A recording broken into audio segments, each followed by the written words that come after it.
اور چھٹا اسی وقت یونس مچھلی کے پیٹ میں دعا کر رہے تھے۔ دونوں طرف یونس اندھیرے میں اور نینوا کے لوگ سیاہ بادلوں کے نیچے ایک ہی لمحے اللہ کی طرف رجوع کر رہے تھے۔ اللہ نے دونوں کی دعائیں قبول کر لیں۔ اللہ نے پہلے نینوا کے لوگوں کو معاف کیا، حتیٰ کہ یونس سے بھی پہلے۔ ان کی توبہ سچی تھی اور ان کا ایمان حقیقی تھا۔ سیاہ بادل آہستہ آہستہ ہٹنے لگے، عذاب اٹھا لیا گیا۔ تاریخ میں وہ واحد قوم جس پر اللہ کا عذاب آیا اور پھر واپس لے لیا گیا نینوا کے لوگ تھے، کیونکہ عذاب کے بعد دوبارہ اپنی پرانی راہوں کی طرف نہیں لوٹے تھے۔ وہ ایمان پر مضبوط رہے۔ مچھلی کے پیٹ میں یونس کی دعا جاری رہی اور ان کی دعا بھی کچھ وقت بعد قبول ہوئی، بالکل ان کی قوم کی طرح۔ توحید کی روشنی نے اس تاریک جگہ کو بھر دیا۔ مچھلی اب خوفناک محسوس نہیں ہوتی تھی، بلکہ یوں لگتا تھا جیسے وہ انہیں حفاظت کے ساتھ لے جا رہی ہو۔ سمندر بھی اب خطرناک محسوس نہیں ہوتا تھا، وہ جیسے کھلا پرسکون میدان بن گیا۔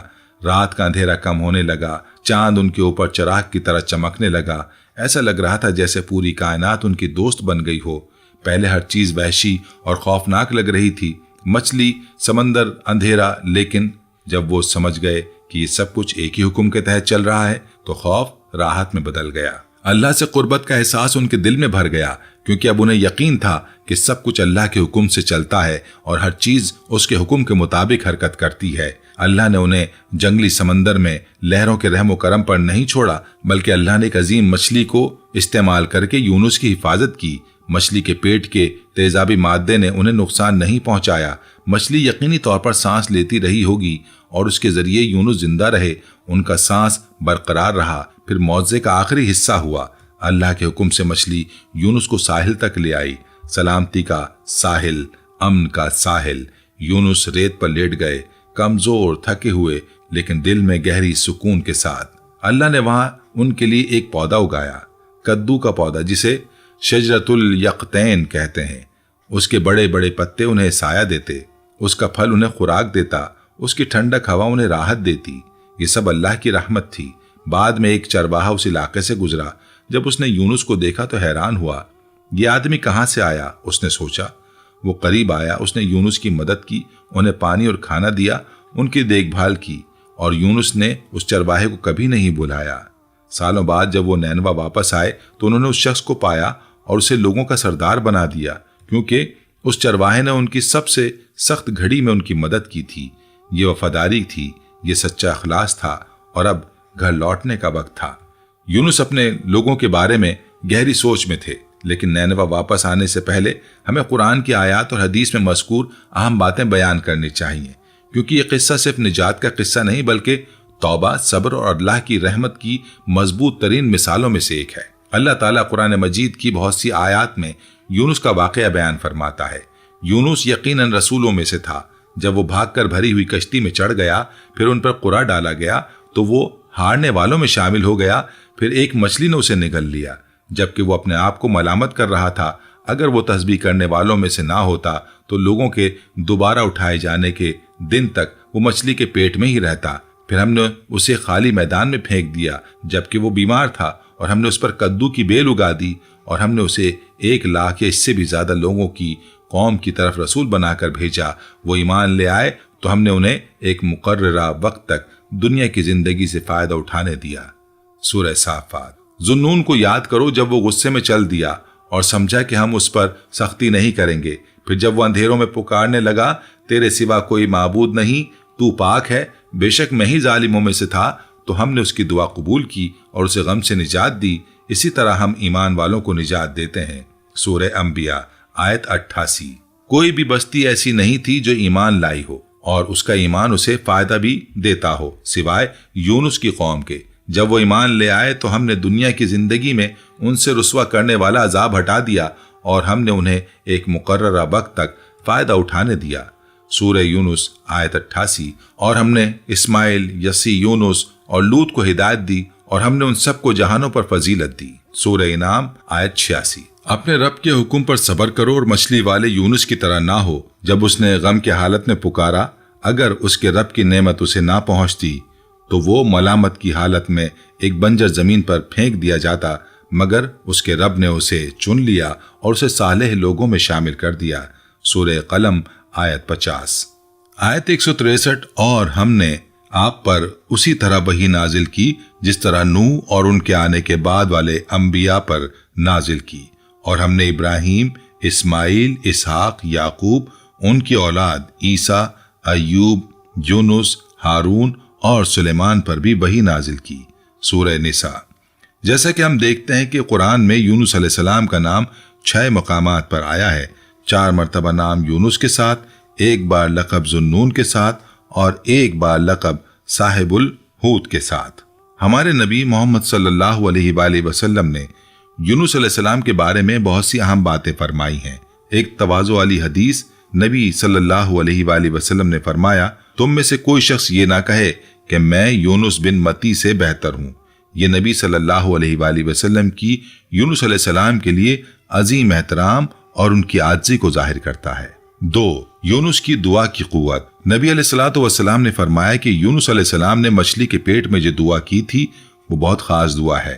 آپ علیہ الصلوۃ والسلام نے فرمایا، جو مسلمان بھی ان کلمات کے ساتھ دعا کرے اللہ اس کی دعا قبول کرتا ہے۔ ترمذی، احمد بن حنبل، مسند۔ 3. مصیبت سے نجات کی دعا۔ سعد بن ابی وقاص رضی اللہ عنہ بیان کرتے ہیں کہ نبی علیہ الصلوۃ والسلام نے فرمایا، اللہ کا ایک نام ایسا ہے جب کوئی اسے پکار کر دعا کرتا ہے تو اللہ قبول کرتا ہے، اور جب مانگتا ہے تو اللہ دیتا ہے۔ یہ نام یونس بن متی کی دعا میں ہے۔ سعد نے پوچھا، کیا یہ صرف یونس کے لیے ہے یا تمام مسلمانوں کے لیے؟ نبی علیہ الصلوۃ والسلام نے فرمایا، یہ یونس کے لیے بھی ہے اور ہر اس مومن کے لیے بھی جو اس کے ذریعے دعا کرے۔ اسلامی روایت سے دلچسپ تفصیلات صحیح حدیث سے ثابت نہیں مگر تفاسیر اور تاریخ کی کتابوں میں آتی ہیں۔ ان کا مقصد کہانی کو مزید خوبصورتی اور سبق دینا ہے۔ 1. 3 اندھیرے۔ بعض تفاسیر میں ہے کہ یونس 3 اندھیروں میں تھے، رات کی تاریکی، سمندر کی تاریکی، مچھلی کے پیٹ کی تاریکی۔ انہی اندھیروں میں ان کی دعا آسمانوں تک پہنچی۔ فرشتوں نے عرض کیا، اے رب، یہ مانوس آواز کہاں سے آ رہی ہے؟ اللہ نے فرمایا، یہ میرے بندے یونس کی دعا ہے۔ 2. وہ مچھلی میں کتنے دن رہے؟ مختلف روایت میں مختلف اقوال ملتے ہیں۔ کچھ کہتے ہیں 3 دن اور 3 راتیں، کچھ کے مطابق 7 دن، بعض کہتے ہیں یہ مدت 40 دن تھی۔ اصل مدت معلوم نہیں، لیکن تمام علماء اس بات پر متفق ہیں کہ یہ وقت گہری سوچ، غور و فکر اور ایک عظیم آزمائش کا زمانہ تھا۔ 3. مچھلی کی فطرت اور اللہ کی حفاظت۔ بعض تفاسیر میں آتا ہے کہ اللہ تعالیٰ نے مچھلی کو پیغام بھیجا، ہم نے یونس کو تمہاری غذا نہیں بنایا، ہم نے تمہیں انہیں محفوظ رکھنے کے لیے بھیجا ہے۔ اسی وجہ سے مچھلی کے معدے کے تیزاب نے یونس کو کوئی نقصان نہیں پہنچایا، ان کی جلد اور جسم محفوظ رہے۔ مچھلی مسلسل سانس لیتی رہی، اس لیے اندر آکسیجن موجود تھی۔ اللہ نے انہیں مکمل اندھیروں میں بھی محفوظ رکھا۔ 4. سمندر کی گہرائیوں میں تسبیح۔ بعض روایات اور تفاسیر میں ہے کہ جب یونس مچھلی کے پیٹ میں تھے تو وہ گہرے سمندر میں مچھلی کی تسبیح، سمندری مخلوقات کی آوازیں، چٹانوں اور حتیٰ کہ ریت تک کی تسبیح سنتے تھے۔ ان سے ان کے دل میں توحید کی آگاہی اور بڑھ گئی اور اللہ کی عظمت کا شعور اور گہرا ہو گیا۔ 5. کدو کے پودے کی حکمت۔ کدو کا پودا یقطین بہت سے فوائد کا حامل تھا۔ اس کے بڑے پتے سورج سے حفاظت کرتے تھے، اس کا پھل انہیں غذا دیتا تھا، یہ بہت تیزی سے بڑھتا تھا اور یہ کیڑے مکوڑوں کو قریب نہیں آنے دیتا تھا۔ یہ یونس کے کمزور اور حساس جسم کے لیے بہترین پودا تھا۔ بعض روایت میں یہ بھی ہے کہ اللہ نے ان کے پاس ایک جنگلی پہاڑی بکری بھیجی جو ہر صبح و شام انہیں دودھ پلاتی تھی، یہاں تک کہ وہ صحت مند ہو گئے۔ 6. قوم کی سچی توبہ۔ یونس کے جانے کے بعد نینوا کے لوگوں نے آسمان پر عذاب کے بادل دیکھ لیے، انہوں نے فوراً سچی توبہ کی، انہوں نے بچوں کو ماؤں سے الگ کیا اور پہاڑوں پر چڑھ گئے، روتے ہوئے اللہ کے آگے گڑ گڑانے لگے۔ انہوں نے جانوروں کو بھی ان کے بچوں سے جدا کر دیا، سب مخلوق روئی۔ انہوں نے موٹے بالوں کے سخت کپڑے پہنے ہوئے تھے تاکہ اپنے آپ کو سزا دیں اور ندامت ظاہر کریں۔ وہ سب مل کر روئے، دعا کی اور ایک دوسرے کے تمام ظلم اور نقصان کو درست کر دیا۔ اگر ان کے گھروں میں ایک پتھر بھی ایسا تھا جو کسی اور کا تھا، وہ اسے باہر نکال کر اصل مالک کو واپس کر دیتے تھے۔ یہ سچی توبہ اللہ نے قبول فرمائی۔ بعض روایت کہتی ہیں کہ عذاب عاشورہ کے دن ٹال دیا گیا، اور کچھ کہتے ہیں کہ یہ واقعہ بدھ کے دن 15 شوال کو پیش آیا۔ 7. نینوا کے بادشاہ کے ساتھ تعلق۔ اس وقت نینوا ایک کافر سلطنت تھی اور اس کا بادشاہ داراکن کہلاتا تھا۔ جب یونس نینوا پہنچے تو وہ بادشاہ دارا کے دربار میں گئے۔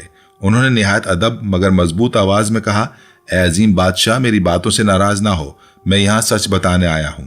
سچ یہ ہے کہ اللہ کے سوا کوئی معبود نہیں، میں اس کا چنا ہوا نبی ہوں اور آپ سے اور آپ کی قوم سے سچے دل سے گزارش کرتا ہوں کہ بتوں کی عبادت چھوڑ دیں اور ایک سچے خالق کی طرف پلٹ آئیں۔ اگر آپ ایسا کریں گے تو آپ اس دنیا اور آخرت دونوں میں عزت اور سکون پائیں گے۔ نینوا کے کچھ لوگوں کے دلوں میں تھوڑا سا شک پیدا ہوا۔ انہوں نے سوچا شاید یہ نبی سچ کہہ رہا ہے، لیکن آباء و اجداد کے دین اور روایت کو چھوڑنا انہیں مشکل لگ رہا تھا۔ شروع میں بادشاہ نے بھی یقین نہیں کیا، لیکن جب اس نے عذاب کو آتے دیکھا تو وہ بھی اپنی قوم کی طرح ایمان لے آیا۔ بعض اسلامی روایت کہتی ہیں کہ بادشاہ نے بعد میں یونس کی حمایت بھی کی۔ بعض روایت یہاں تک کہتی ہیں کہ جب عذاب کے بادل نظر آئے تو سب سے پہلے بادشاہ نے توبہ کی اور پوری قوم کو توبہ کی دعوت دی۔ 8. یونس کی نسبی شناخت۔ یونس بنی اسرائیل کے انبیاء میں سے تھے۔ ان کا نسب یعقوب کے بیٹے بنیامین تک جاتا ہے اور بنیامین یوسف کے حقیقی بھائی تھے۔ جس طرح قرآن اور حدیث میں عیسیٰ کو ان کی والدہ کے نام سے ذکر کیا جاتا ہے، اسی طرح یونس کو بھی یونس بن متی کہا جاتا ہے۔ بعض کہتے ہیں کہ متی ان کی والدہ تھیں، مگر زیادہ تر علماء کے نزدیک متی ان کے والد تھے۔ کہا جاتا ہے کہ یونس 30 سال کی عمر میں نبی بنے اور کئی سال تک اپنی قوم کو ایمان کی دعوت دیتے رہے۔ نینوا اس وقت میسوپوٹیمیا کے علاقے کا مشہور شہر تھا۔ آج کے عراق میں یہ آشوری سلطنت کا دارالحکومت تھا۔ جنوبی میسوپوٹیمیا میں واقع نینوا اس زمانے کے امیر ترین اور مشہور ترین شہروں میں سے تھا۔ دور سے یہ ایک جدید شہر کی طرح نظر آتا تھا۔ سفید پتھروں کی اونچی عمارتیں، وسیع راستے، سڑکوں کے دونوں طرف باغات۔ 9. اس چرواہے کو انعام دینا جس نے ان کی مدد کی۔ جب یونس مچھلی کے پیٹ سے نکل کر ساحل پر پہنچے تو ایک چرواہے نے ان کی مدد کی۔ اس چرواہے نے انہیں پانی دیا، کھانا دیا اور ان کی دیکھ بھال کی۔ یونس نے کبھی اس احسان کو نہیں بھلایا۔ سالوں بعد جب وہ نینوا واپس آئے تو انہوں نے اسی چرواہے کو تلاش کیا اور اسے ایک عالی منصب دیا۔ بعض روایت میں ہے کہ اسے قوم کا سردار بنایا گیا اور وہ 40 برس تک اللہ کے ساتھ رہنمائی کرتا رہا۔ یہ وفاداری اور شکر گزاری کی قدر کو ظاہر کرتا ہے۔ یونس نام کا مطلب۔ یونس عربی زبان کا لفظ ہے۔ اس کا مطلب بڑی سمندری مخلوق یا مچھلی بھی ہو سکتا ہے۔ اسی نام سے ایک عظیم نبی کا ذکر بھی ہے۔ یونس نام روحانی اقدار، حکمت، صبر، اللہ پر توکل اور بلند اخلاق کی علامت ہے۔ یونس نام رکھنے والے لوگ اکثر نرم مزاج، صابر، مہربان، سمجھدار، مددگار اور سچے مانے جاتے ہیں۔ اس وجہ سے وہ اپنی برادری میں قدر و احترام پاتے ہیں۔ ان میں سے کئی تفصیلات تفسیری کتابوں میں ملتی ہیں۔ کچھ روایات ضعیف ہیں، مگر کیونکہ وہ قرآن کے اصل واقعے سے متصادم نہیں، اس لیے انہیں بطور اضافی معلومات ذکر کیا جاتا ہے۔ جب یونس کی قوت بحال ہوئی تو وہ نینوا کی طرف روانہ ہوئے۔ شہر کے قریب پہنچ کر انہیں ایک شخص ملا۔ انہوں نے اس سے قوم کے حالات پوچھے۔ انہوں نے بتایا کہ لوگ ایمان لے آئے ہیں، توبہ کر چکے ہیں، اللہ نے انہیں معاف کر دیا ہے۔ اس نے یہ بھی بتایا کہ سب لوگ یونس کا انتظار کر رہے ہیں تاکہ وہ انہیں پھر رہنمائی دیں۔